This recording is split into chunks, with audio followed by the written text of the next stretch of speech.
is the last feature. As all of you know, we have a brand new public safety combined building here behind us. That is our police and fire headquarters. On the back side of the property, we have the spray and play park. Kids are actually able to use that now that we're in stage 4 of the COVID response. So we're excited about the Leon Corlew Park being open. And the last piece of the puzzle is here where I'm standing. And this is an idea that we had almost 6 years ago when I was talking with our city engineer, Eric Williams. He's our public works director now. And we had an idea of creating a water feature, some element that would really make this property pop and stand off in terms of when you came to the intersection of Schwartz and South Main Street. So when I was talking with Eric, the funny story that I have to share with you, he said, Mayor, we're going to have about a quarter, maybe a half acre down there. And I know you're into landscaping and making things look nice. He said, would you like a water feature down there? And I said, sure, like a fountain, maybe squirting water out or something, some landscaping like you'd see a landscape pond or something. And Eric comes back to me about 3 months later after meeting with the architect and engineer, and he figured out a way to put a detention basin. And the structure that you see in front there is the way they hold the water out during a non-peak storm, and allows us to have a little pond here. And of course, the beautiful brick wall, and the fountain's off today, but a lot of times you'll see the fountain going as well. So Eric came up with this as the water feature, which I thought was going to be, again, a little landscaping pond, but it's actually a beautiful element here at Governor's Plaza. So the next phase was the plaza design, and this was designed by landscaping architect Jeff Burns. He and his crew were out here, poured a beautiful plaza with stamped concrete, and we have a tribute to the 5 governors that had either lived or were born in the Edwardsville area and contributed to our history here. In terms of historic properties, there's 3 that really stand out to me.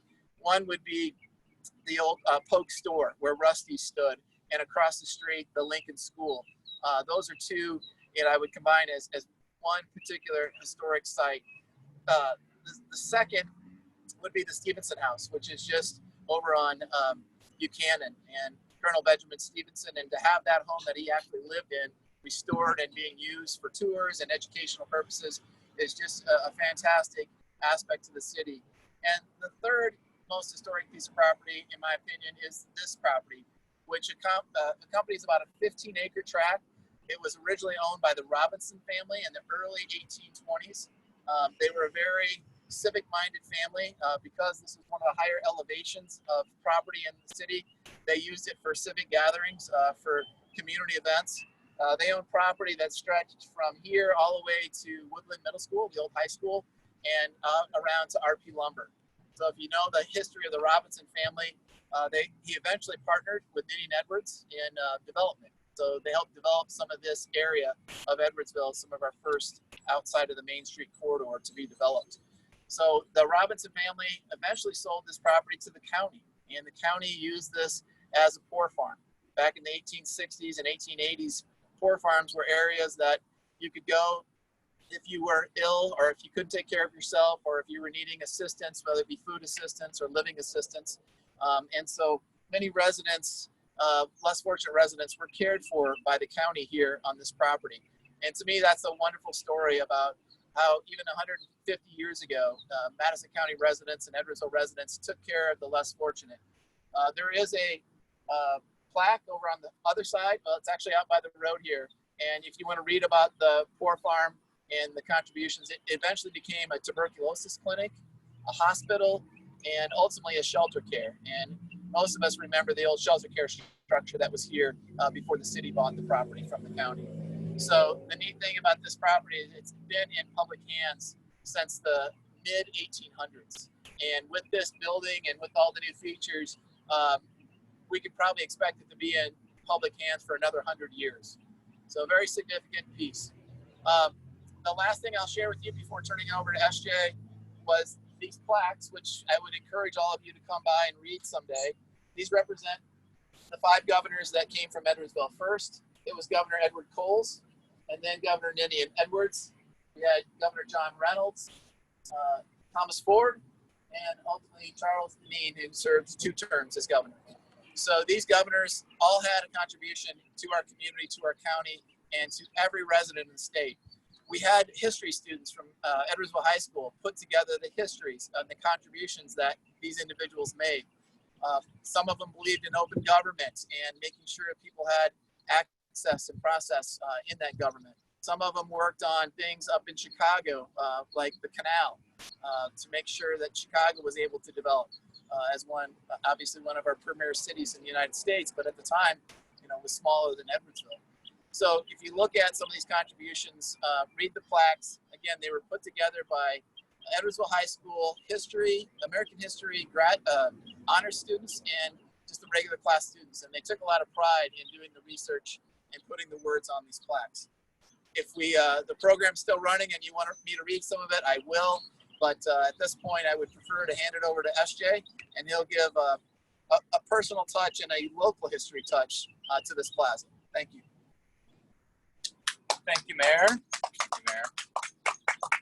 Hi, Rotarians. I'd say good to see you, but I can't. So I hope it's good to see me. One of the really cool features of this Governor's Plaza is the dedication of 3 benches here on this site. Mayor Patton and the city decided to use this as an opportunity to honor and recognize individuals who have made significant contributions to our community. The first that I want to mention briefly is the most recently retired Fire Chief Rick Welly. Chief Welly retired this past Monday after 10 years of service to the city of Edwardsville, 39 years of service to fire departments, both here and in Collinsville. And because he was integral and a really important part of getting this building built, we wanted to honor him, Rick Welly, with one of our benches, and it's just right over here. And now what I'd like to do is take a couple of minutes and spend some time talking about the other 2 individuals who we are honoring today. Because both of those individuals are very important to me, and they're both Rotarians, so they're very important to you as well. They're both exceptional, community-minded individuals who really live out Rotary's motto of service above self. Our first honoree is Chuck MacDonald. Chuck is originally from East Orange, New Jersey, and bounced around the East Coast, attended Central Connecticut State University, and went on to become their Director of Public Safety. One of the things that Chuck did when he was at Central Connecticut State was work with the Connecticut General Assembly to make all of the campus police stations official police stations. And in doing so, it allowed them to participate, among other things, in the Police Academy training program, which was really important.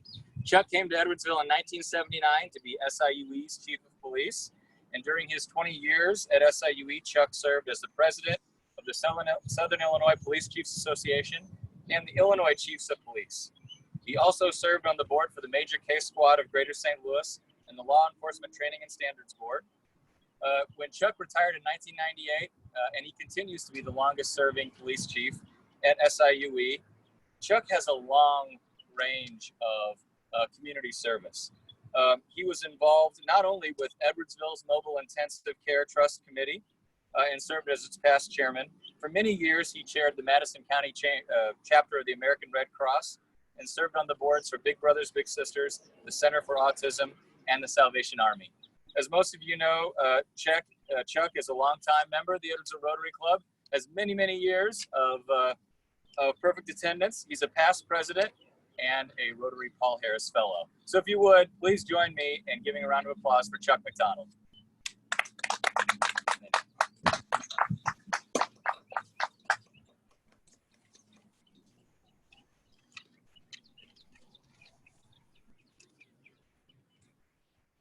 All right, our next honoree is actually with us here today and actually has a photo record of the building of this building and this site. It is, of course, Jack Butler. Jack, as you know, is a lifelong resident of Edwardsville. He's a graduate of Northwestern University and then entered the U.S. Air Force, where he served as an F-86 combat fighter pilot in Korea.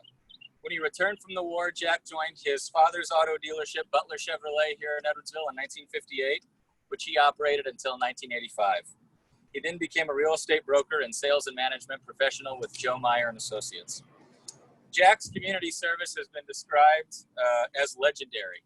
charter member of the Edwardsville JCs, served on the boards of the Chamber of Commerce, YMCA, the Senior Center, the School Districts and Citizens Committee, United Way, and most relevantly, the Edwardsville Police Pension Fund. Through his angel flights, Jack flew individuals in need of critical medical care to treatment centers around the country at no cost to them. Jack has maintained more than 60 years of perfect attendance in the Edwardsville Rotary Club. He also has served as a past president and a Paul Harris Fellow.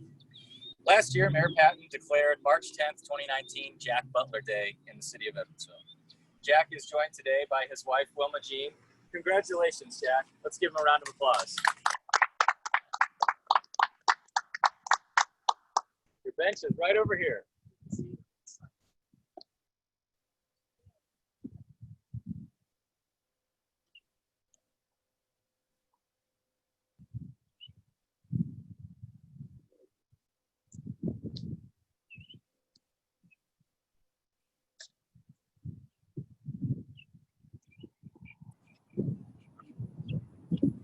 That's quite something.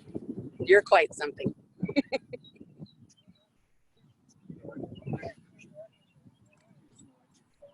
Oh, he appreciates it very much, he said, in case you didn't hear him.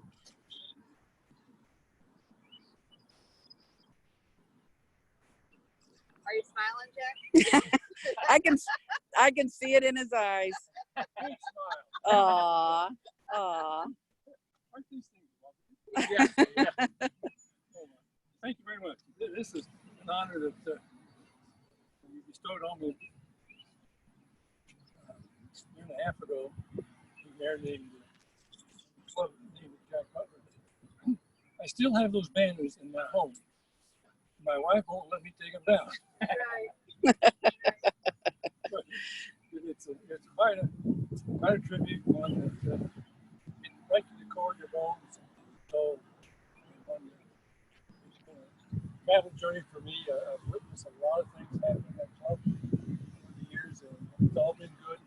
And it continues to be good. And thriving group, thriving organization, community-minded, and hopefully to make this community proud. So, thank you very much. Thank you, Jack.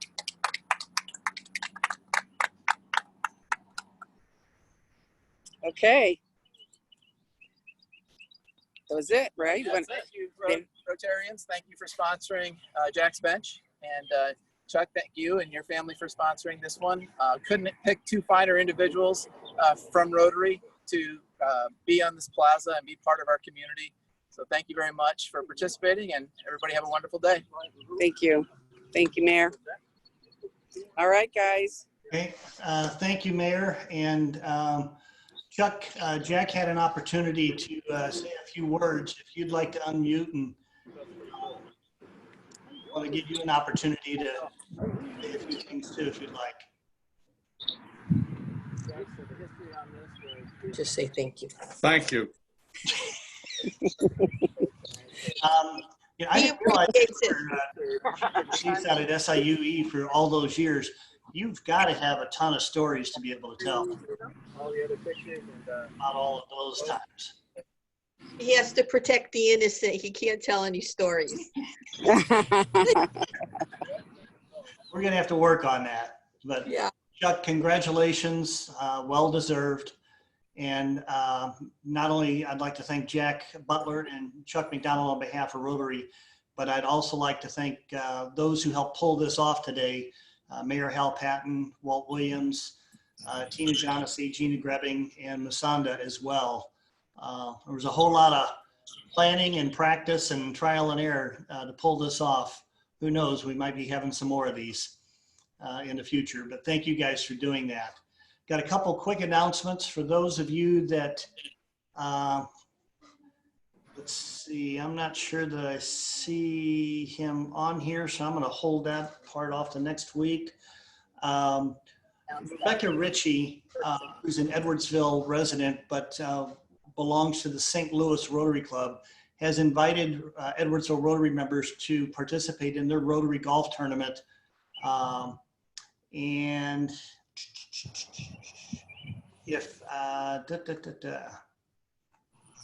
Oh, I knew I had the flyer here somewhere. It is September 2nd. It's over at Forest Park. So if any of you are interested in playing in that, let me know and I can get you hooked up with her. Mark, can I make an announcement? You sure Or can. not an announcement. And I can't see very well. So if you would look for me. We went over to Brian's last week to discuss the Pictarium, and we're trying to get an invite sent out, but just so I have kind of an idea, could we have a show of hands of people who would be interested in attending a Saturday around 3 o'clock, the day, what is it, the 15th, I think, August of 15th. August. And, you know, I know it's a bit of a drive, but we drove it and it's really not that far and it's beautiful. But I wanted to kind of maybe see a show of hands, since we're not in a meeting and I normally would do this, but a show of hands of people who'd be interested, just to have an idea if there's enough interest. So 3, 4. I don't know if you can see or if they got their little hands that they can put up or actually physically raise their hands.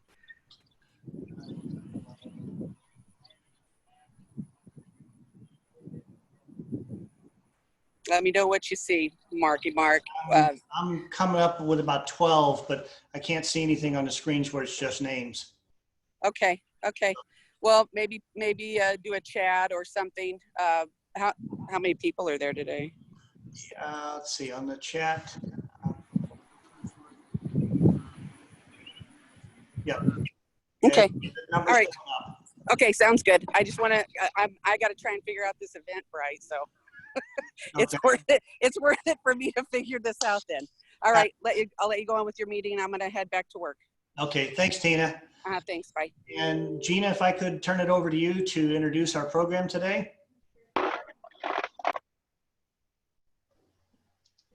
You're muted. Okay, so some of you may remember when we did the CEO program, Sam Lewis. He is the one that had the hydro-dipped water bottles and was giving a percentage back to a organization for saving oceans, providing water. Just a great all-around kid. And then he decided he got a 3D printer, I believe, for Christmas and wanted to do more good. So he decided to start making some masks for local nursing homes and residential, you know, the retirement community type things, hospitals, doctor's office, whatever. And so we wanted Sam to come back and give us an update on how his project went and if it's still going. So take it away, Sam. Awesome. Well, thank you guys again for having me. It's been a while since I've done anything like this, so it's pretty cool to do. Yeah, so March 13th was our last day of in-person school. And starting then, I knew pretty quickly I was going to get kind of bored because online school was rather easy at the time. So I did some research. I started looking around for different ways I could help out during this. And I have a friend in California. His name's AJ Apone, and he started the Mask Initiative. And so they're doing a similar thing there. They were also 3D printing masks. So I asked him for some advice on anything I could do in my area to help out. And so about 2 days after that, he was able to give me some advice and we talked for a bit and I was able to get things going with one printer. And at the beginning, my main focus, as you mentioned, was getting into nursing homes and retirement communities because I figured that was the area that was either most at risk or would be affected a good amount, or not a good amount, but yeah. And so I originally started off targeting that. At the beginning, I had about 80 orders and kind of like a backlog back order. And so that was extremely stressful at the time because we only had one printer. We could do about 3 masks a day, which is extremely low. So luckily I was able to order another printer and get that in pretty quick. So we were able to fill about 80 orders in the first 2 weeks. After that was out, I kind of felt like it was pretty stressful again. I was kind of in over my head at the beginning there. Trying to get through that backlog of orders. But after that, it was pretty smooth sailing. Occasionally we'd have some printer issues and those take anywhere from 2 to 8 hours to fix, which is kind of crazy at the time. I remember a couple nights I'd be up till about 2 a.m. trying to fix like one little piece on the printer to get it to finally work and work perfectly each time. Once everything got going, we were able to get around 9 masks done per day. And that was pretty big at that point. So each week we were able to do what is it, no, oh my God, I haven't done math in a while, I'm sorry, 63 a week at that point. So each mask is made out of PLA, which is a biodegradable and medical grade plastic. From then, each of like the outer shells here, you can see the outer part that was sprayed and sealed so nothing can get in past it already being fused plastic. From there, we tied on each of the strings here and put in the filter in the cotton pad. Along with that, each mask came with 6 extra filters, so it would last at least a week. I will say it was definitely a lot of little tedious work working on and tying each of these knots. I don't know if you can see this. I'll try to show it, but like each of the knots on the mask here, we ended up tying over 1,000 of these tiny little knots. So that was more of a tedious, not as fun part. Yeah, so my next idea was to try to go ahead and create a decent amount of these masks. So create around 100 to just have in stock and have ready for orders, because I was assuming those are going to pick back up. But to my surprise, it didn't actually. So we had no orders after about 2 weeks, and that's when things got a little weird, because I had all these donations and I had to do something with it. So I decided I called every single nursing home in the area and any nursing home within about a half-hour drive. And so from that, I was able to get up about 116 orders. And I felt like things were kind of going well here, and it was a lot of fun. And it was nice to be able to drive to these places and be able to talk to people and give them the masks, because you know that you know exactly who they're going to, and you can talk to the people, and kind of felt good to be able to do something like that. And then from there, we started filling about some mask orders that were anywhere between 5 and 10, and those are kind of nice because you do those in about a day. And towards the end here for the past month, I met Matthew Bogard, and he works at the Madison County Emergency Management Agency. And he's definitely one of the nicest people I've met throughout this whole process. And they've allowed us to donate masks to them and almost work as a distribution service. So we were able to get our masks to them, and they would hand them out to whether it be nursing homes or fire departments or police stations, anyone who really needed them. Yeah, so through him and with the Madison Emergency Management Agency, we were able to donate around 300 masks, and that brought our total up to over 500. And so actually on Monday, the 13th, we just wrapped up. And so we have a little bit of money left over, and that'll be donated to a charity working towards ending Corona and COVID. Right now, I have started to work on a new little project. I've been working on like these ear relief bands for employees and people who have to wear masks all day. And so those have been a big thing. But going back to the project, I will say I learned a lot. I learned a lot about 3D design and project management, and definitely trying to stay on budget. Because it's never really certain when you're going to get donations. So it's more of a spontaneous thing. And when that came in, that was a big relief. So being able to stay on budget and not go past that, and not go into too much debt with this. And yeah, I think that was definitely the biggest thing I learned was time management for sure, and being able to plan out my day to where I have a few hours every day, about 4 hours, to be able to work strictly just on these masks and get all the little work done on them and everything packaged up and sealed and cleaned and everything. Yeah, and so yeah, going back to the budget thing, I know we were printing about 9 masks a day, and we definitely could do more than that, but to be able to like stay somewhat on budget, we slowed the speed down to about 50 millimeters a second to keep that at a good pace. But yeah, definitely seeing people and being able to get out and get these to people and see them in person was a big deal for me. That was a lot of extra added motivation, because you actually got to see who you're helping. So yeah, so that's kind of the story with that. And I've been doing it since March. And like I said, we just wrapped up this Monday. So overall, it was a lot of fun, and I'm glad we were able to help a good amount of people. But, Thank you, Sam. And I'd like to open it up to any questions from anybody. Just go ahead and unmute yourself and fire away. I have one quick question that I was curious about. Knowing what you know now, what would you have done differently? That's definitely a good one. I would have been more prepared and got supplies a lot sooner. So I know one of the big issues was shipping, and I know for a while that basically had shut down any products from China or foreign places was impossible to get. And so finding elastic straps for these masks was near impossible for the first 2 weeks. I know I was asking all my family, going on Facebook, just trying to find people who had this elastic. But luckily, a lot of those orders were able to catch back up, so we had a bit of a stockpile going into the second month. Okay. Masanda's asking, can you show us the printer? Oh, yeah, sure. I can run downstairs with my computer real fast if that works. Sure. Yeah, cool. Let me grab this. I'll give you a little tour in order. While you're running, Sam, Yeah. how far did you send masks? Like, was it all local? Did you have to ship any out to other states? No, so they're all local. We got lucky with that. The management emergency agency was in Wood River, and they were able to stretch farther and get them out to a lot of different places in Illinois and Madison County. So.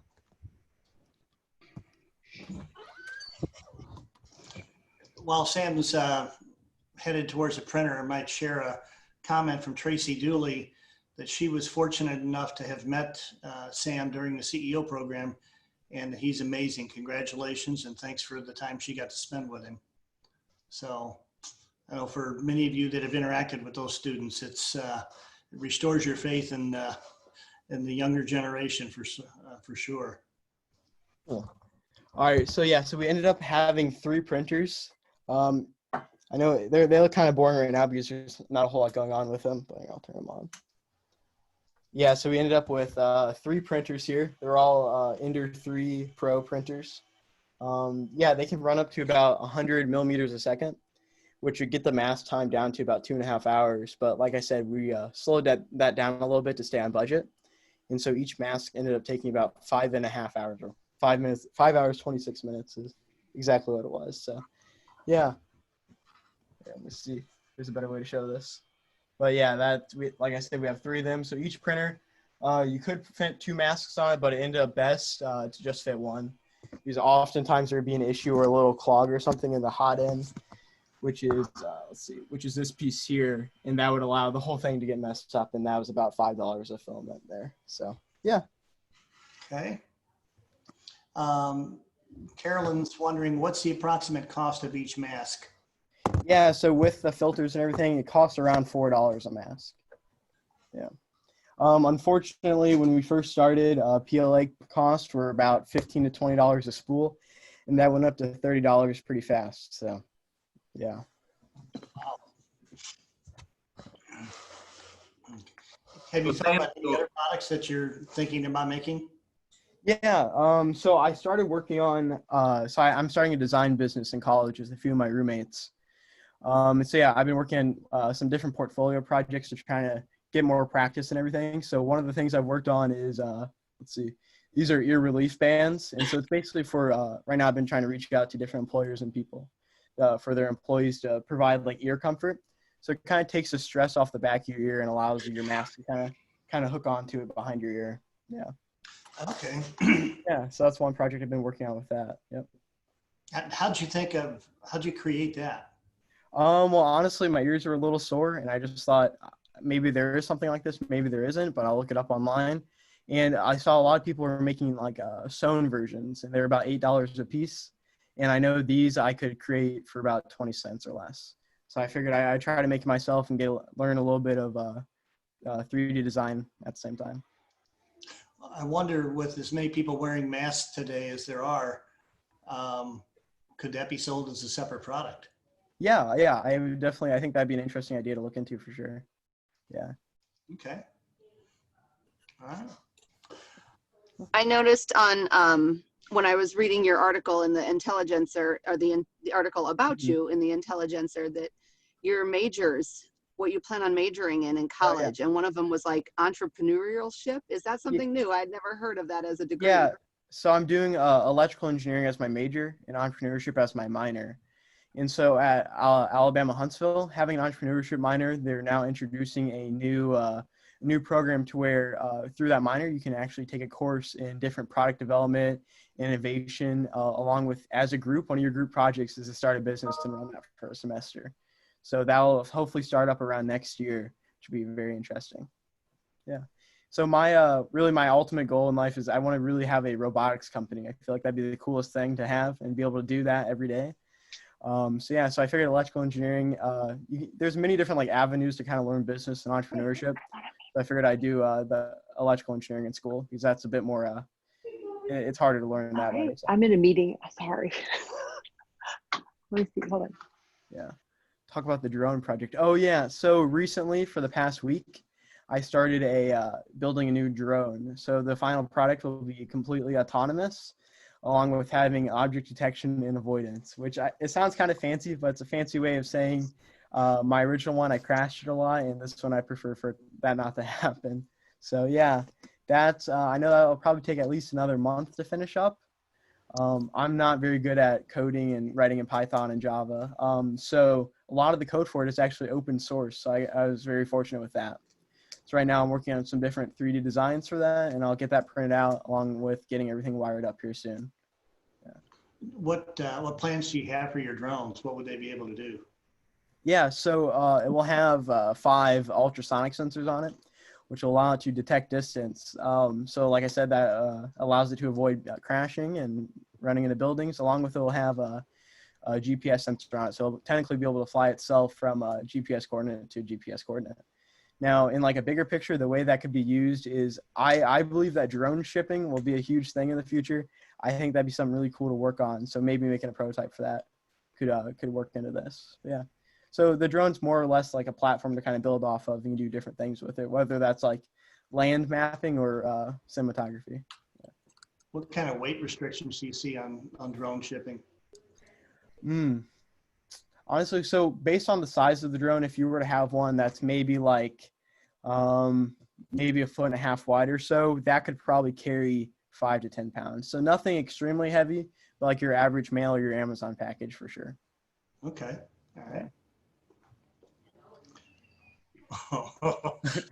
Somebody's wondering if you could build one to transport Brian Mulhall from Greenville. I don't know, that maybe that'd be interesting. Thinking crash? Take a few drones.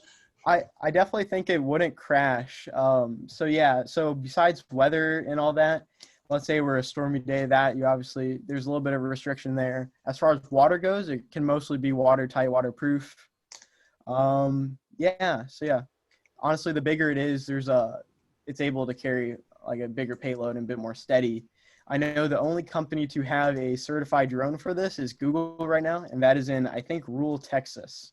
And they're allowed to deliver coffee. So right now, the main FAA restriction towards drone shipping is that you're not allowed to land with the package, which I know sounds like the weirdest restriction. And I know, I'm pretty sure it's just to prevent people from doing it, and it's really annoying, honestly. Wow. But the way a lot of companies, or not a lot, but there's 2 main companies doing it. I know Google is one of them. The way they've gotten around with that is they lower down their payload on a string, which in my opinion seems a little like hard to control almost. Yeah. Mm-hmm. Yeah. Monica, if you wanted to unmute, I wanted to give you a chance to share your thoughts, your comments with Sam. Well, Sam, thank you very much for donating the mask for our ECDC teachers. That was our first building that we were able to open in that phase 3 of the state of Illinois. And we had a lot of parents that were very concerned, obviously, when they were sending their children back, and your masks have been great because also, the fear too with our staff having people come, but it was wonderful. And I've been fortunate to live right across the street from Sam and watch him grow up. So Sam, it's been a privilege and an honor to be your neighbor. And thank you for your dedication and support to so many in our community with your talented resources that you have. Thank you. Yeah, no problem. Thank you. That means a lot for sure. Yeah. Cool. Yeah. Cool. Okay. Are there any other questions from anybody? If not, how about if we give Sam a round of applause and appreciate it. Thank you, Sam. Yeah, thank you guys so much for having me. It was really fun to do. I know, especially with CEO getting cut a little short this year, it's pretty cool to do some things like this again. So yeah, thank you guys.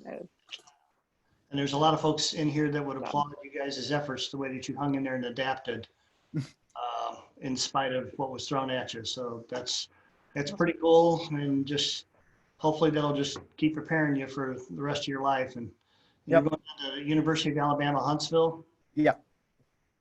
Starting there pretty soon with a couple online classes, and I'll be going to school about 3 days a week now. So, yep. Cool. Awesome. Right. We wish. Well, if something happens and they consider, or if they take away school privileges, Sam, you should consider tutoring. and put Gina Grubbing first on the list for Sam. Bye. I will for sure. Thank you. Thank you. Awesome. Thank you, guys. Okay. All right. Well, next week, I think we've got Ann Sosowski for the program, John Gibbons for the invocation. We've got a board meeting tonight at 7. And Masanda, are you able to set us up into breakout rooms? He fell asleep. No, he's ready. Okay. If you would join me in the 4-way test of the things we think, say, and do. Is it the truth? Truth, Is it fair to all? fair to all concerned, will build goodwill and better friendships, will be beneficial to all concerned. Learn to hit that thing a little bit lighter and